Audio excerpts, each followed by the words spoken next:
जानकी जीवन स्मरण जय जय राम। ईश्वर प्राप्तीचा मार्ग, खरी तळमळ आणि संपूर्ण शरणागती। नुसता विषयाचा त्याग केल्यानं ईश्वराची प्राप्ती होत नाही। बायकोचा त्याग करून होत नाही, जनात राहून होत नाही, तसंच वनात राहिल्यानंही होत नाही। खरं म्हटलं म्हणजे अमुक असं काही नाही की जे केल्यानं त्याची प्राप्ती होईल।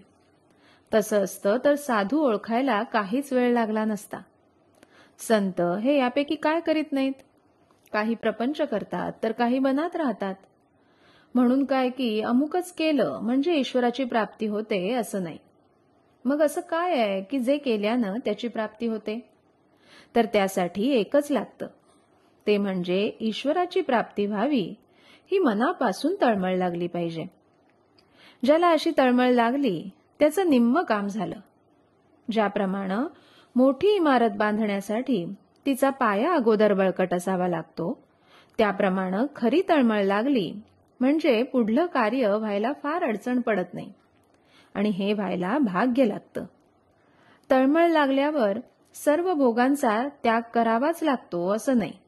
आपण रामाचे आहोत असं आपल्याला मनापासून वाटलं पाहिजे आणि त्याला शरण जाऊन आपण त्याचे आहोत असं वागलं पाहिजे, म्हणजे मनाने त्याचं झालं पाहिजे।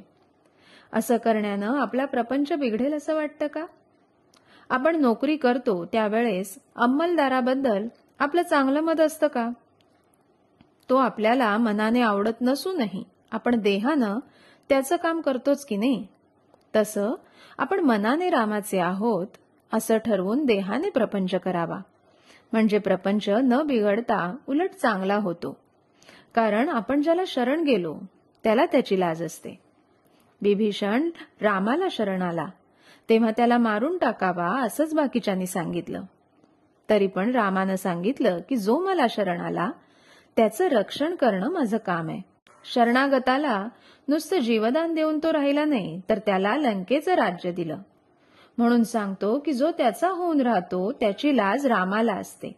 माझ्याकडे इतके जण येतात, पण एकाने तरी मला रामाची प्राप्ती करून द्या म्हणून विचारलं का? मी आलो आहे तो काय तुमचे विषय पुरवण्यासाठी?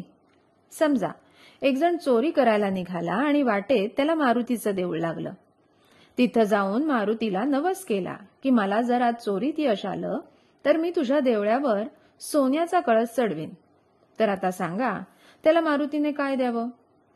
त्याने त्याच्या मांसाला पावावं असं तुम्हाला वाटतं का? जर नाही तर तुम्ही विषय मागितले आणि मी दिले नाहीत तर मला दोष का देता?